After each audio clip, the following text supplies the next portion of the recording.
Yeah, let's cover the geometry portion of this class. The first thing we're going to talk about is what a polygon is, since you need to know what a polygon is to discuss what they are.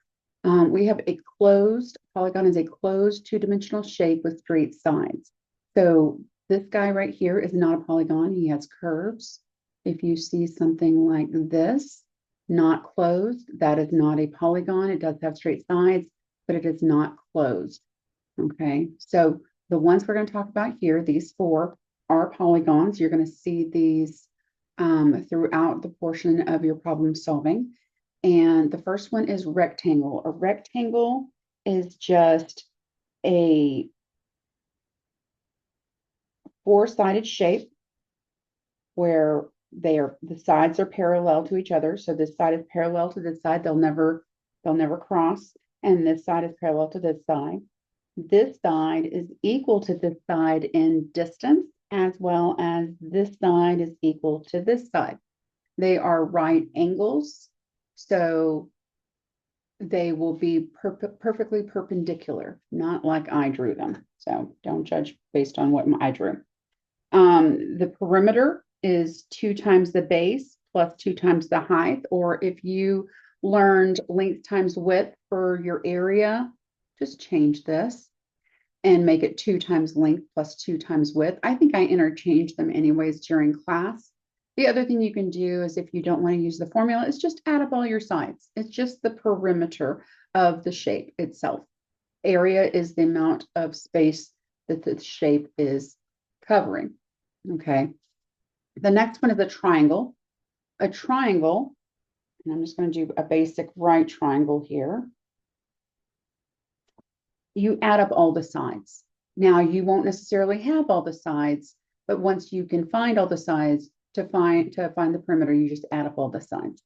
The area is 0.5 base times height, or what you'll see me using a lot is base times height divided by 2. One thing you need to know is you will never use the longest side, the hypotenuse, for your area. I know that students get confused by that, but the area is only found by the two sides that are, now this is only right triangles, the two sides that are the base and the height. All right. Parallelogram is a lot like a rectangle, except for it doesn't have 90-degree angles. Again, this side and this side are equivalent. This side and this side are equivalent as far as length. You can do the same thing that, okay, you can't do the base times height. You can do 2 times the base plus 2 times the other side. I don't even like this at all. I would just say add up all the sides on this. Lastly, the area is base times height. So we have a base here. We do not have a height. So you would have to see usually a dotted line inside of here that is a representation of the height. And wherever that dotted line is pointing to is your base, right? A trapezoid is another four-sided figure.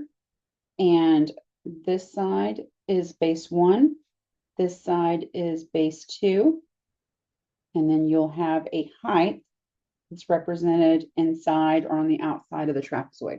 Sometimes the parallelograms, they'll represent the height on the outside. So just to let you know that as well, in case it's not inside, it might be outside, but it is never these lines here. Okay. To find the trapezoid's perimeter, you just add all the sides. To find the area, it's base 1 plus base 2 divided by 2. It's the average of the two, and then times the height. Right? You'll never use these two sides for your area. I gave you a little key right here. And then lastly, the Pythagorean theorem, which you're going to use for your right triangles to find your missing sides. A squared plus B squared is equal to C squared, where the most important thing is your C is always directly across from your right angle, because that is your longest side. So therefore that has to be C. The legs do not matter. All right, so let's get started.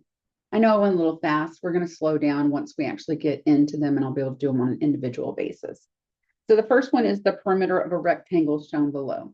Well, as I told you up here, that this side is equivalent to this side. and this side is equivalent to this side. So if this is 11 centimeters, this is 11 centimeters. If this is 4 centimeters, this is 4 centimeters. Now you have two options here. You can either add up all the sides, or you can go use the formula, 2 times length, or 2 times the base, plus 2 times the height. So perimeter is 2 times 11, plus 2 times 4. 2 times 11 is 22. 2 times 4 is 8. So the perimeter is 30. Now, we have just come off of a unit of unit conversions. So it is very important at this point that you represent with units. And perimeter is always represented by the same units as everyone else, which is centimeters. Talk about triangle. Finding the perimeter of the triangle, you just add up all the sides. So 4, 9, and 10. It's 23. No, 9, 10, 11, 12. Yeah, 23. So the perimeter is 23 centimeters. No, I don't require sentences on things like this because this isn't a word problem. This is just finding what they are. Find the perimeter of the parallelogram. Now, in this case, you're not going to use the height. And here is where the height is being represented. It's the red part. The red part is the height. You would use that if you're doing the area, but not for the perimeter. The perimeter is truly only what is on the outside, the rim of the figure. There's your perimeter. So this side is equivalent to this side, so it is 45. This side is equivalent to this side, so it is 54. This one doesn't have units, so let's just give it a unit of meters. And any of the ones that we have that don't have units, we'll just give them meters. All right, 54 for the perimeter is 54, 45, 54, and 45. And you add all those up.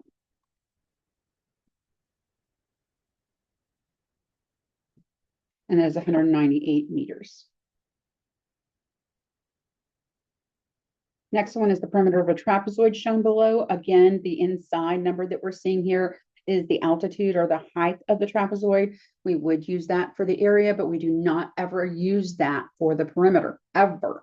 You'll only use the sides themselves.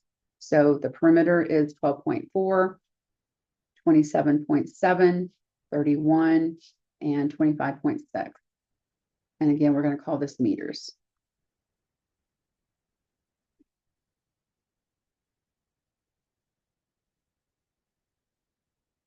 .7. So the perimeter is 96.7 meters.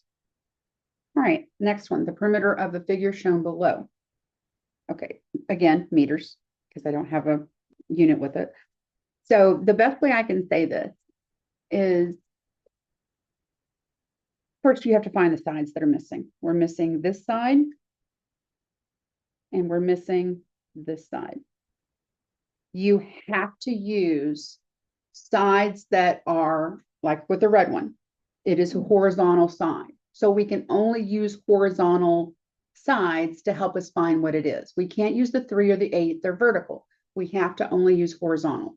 So using the 12, and we can use the 2.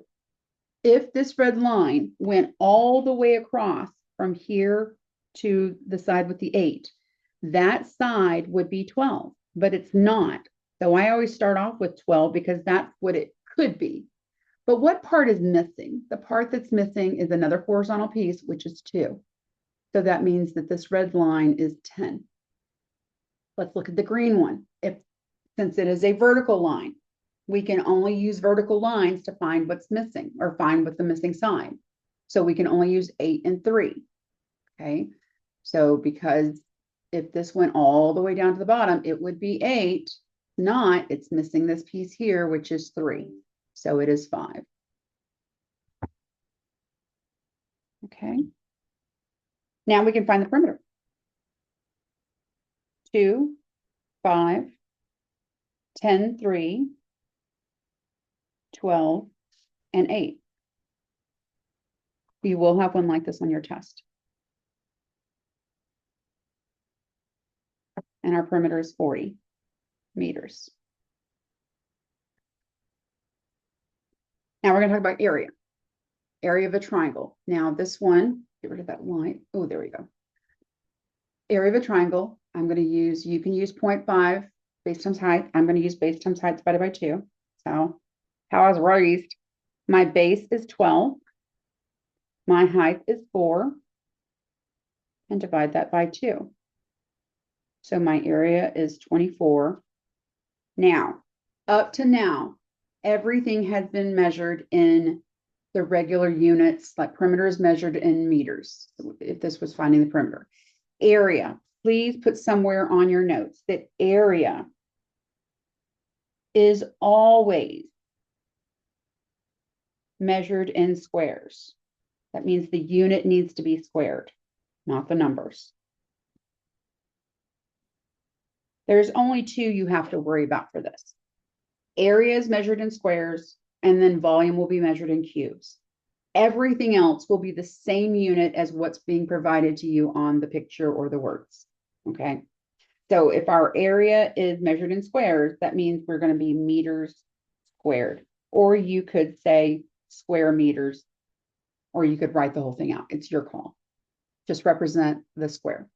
Find the area of the triangle pictured below. Now, this one's not a right triangle, but we do have the base. The base is from here to here, and the height is what's given on the inside. So same thing. Area is base times height divided by 2. So 18 times 7 divided by 2.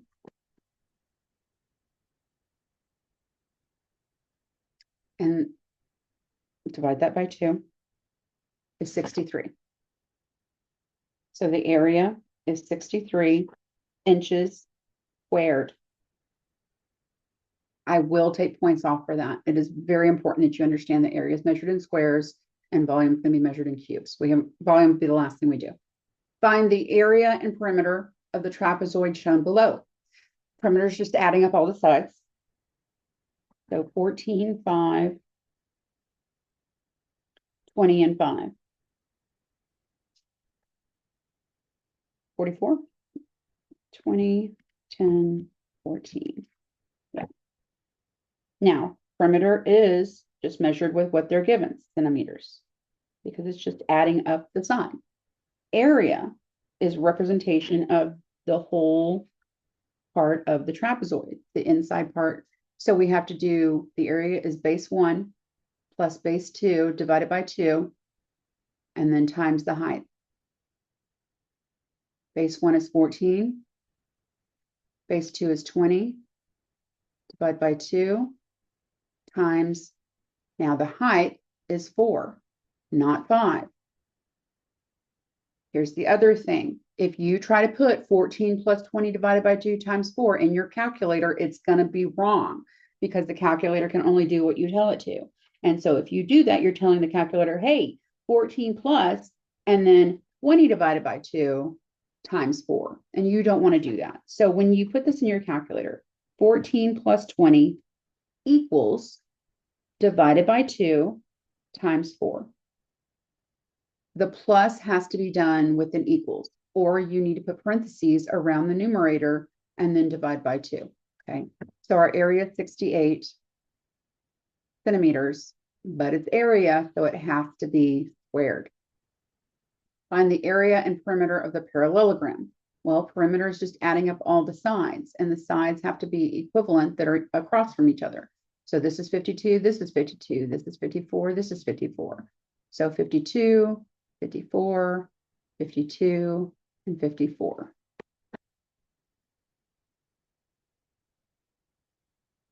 Is 212. My perimeter is 212, and my don't have units, so we're going to call these meters. Area of a parallelogram is base times height. My base is whatever the inside line, whatever it's pointing to, and it's pointing to here, which means it's the same as 52. So base is 52, and my height is 50. It is not 54. Please be careful with that.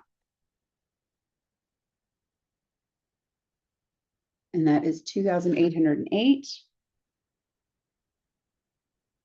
We said meters, and then it has to be squared.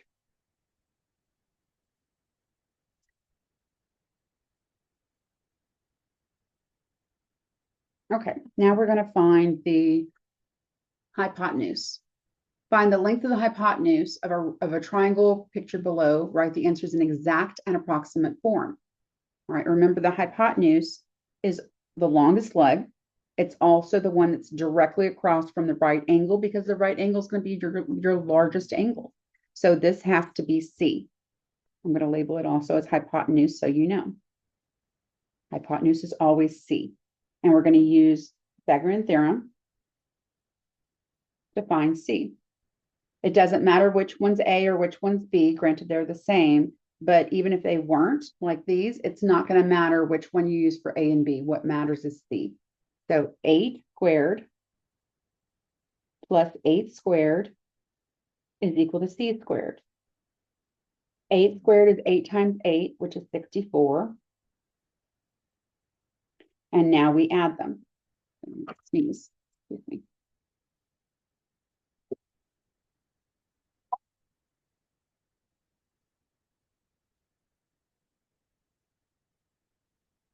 $128. C squared. Okay. In your calculators, there's a square here, x squared. Just above that is the little square root symbol. Okay. To get to it, you're going to have to hit second, then the x squared button. So second x squared, which gives us our square root of 128. We don't even need to know to do that yet. The opposite of a square, sorry, I'm thrown off by my schnoz. The opposite of a square is a square root. Okay, so we have to take the square root and actually in order to solve for C. Okay, they cancel each other out. There's an assumed little 2 in here that no one ever puts. Okay, but what you do to one side, you have to do to the other. So square root of 128. This is the exact form. Okay, that's the exact form. The approximate form is what we're going to do in the calculator, the square root of 128, because it's going to be a decimal. And we only have so many of these numbers. So we're not going to have everything. All right. So 11 point, I'm just going to round to the, it says round to the thousandths place. So 1, 2, 3, which means, let's do that. 11.3137. 3 is my rounding digit. 7 is my test digit. My test digit is greater than 5, so I add 1 to my rounding digit. Remember, we don't say the words round up. That's not mathematical. All right, so that's 11.314, and our units are inches. And that is the length of the hypotenuse. And this is the approximate form. Exact form, approximate form. Okay. Let's do the same thing with the next one. We're going to find the length of the hypotenuse again. I would like for you to pause the video and attempt this one yourself, and then come back to see how you did. So directly across is my C, that's my hypotenuse. I've got legs 6 and 15. 6 squared is 36. 15 squared is 225. Add them together. 261. To get rid of the square on the C, we have to take the square root. C is equal to the square root of 261. This is the exact. If I ask you this on the exam, I'm going to need you to reference which one's the exact and which one's the approximate. Okay. The other thing I forgot on this last one is to represent inches. The inches aren't underneath there. It's a square root of 128 inches. So this one is going to have to be centimeters. For the approximate, what are we rounding to? Thousandths again? So square root is 16.155 because 4 will not add 1 to the 5. So 16.155 centimeters is my hypotenuse, and this is the approximate. All right, and this is C. The next one, we're going to find a leg. It doesn't matter whether you're finding leg A or B, we're going to do the same exact thing. So I'm going to do the first one and you can do the second one. So we're looking for leg A square, B is going to be 11. How do I know that? Because C is always directly across from the right angle. It's our longest side. 11 squared is 121. 13 squared is 169. Subtract 121 from both sides. 8, 4, so we get 48. All right, take the square root of both sides. A is equal to the square root of 48, and this is inches. This is the exact form. And now we need to take the square root of 48. And that, what do we run into? Thousands again? 2, 3. 2 is my test digit, so 6.928. So A is equal to, and this is inches, and this is my approximate. All right, pause the video, attempt this next one yourself, and come back to see how you did. Since we're looking for B, 5 is going to be my A. Hypotenuse is always directly across from the right angle. 5 squared is 25. 12 squared is 144. Subtract 25 from both sides. 144 minus 25 is 119. Square root of both sides. B is equal to the square root of 119, and this is centimeters. This is the exact. The approximate is the square root of 119. 10, and what do we run to? Thousands again? Yeah. 10.9087. So the 7 means that I'm going to round up. I said the words. Supposed to say the words add 1. Yes. All right, so add 1 because 7 is greater than 5. We add 1 to the 8. So that's going to be 10.909. It happens. Centimeters. And this is the. All right. I'm going to stop the video and we'll make a new one for the next part.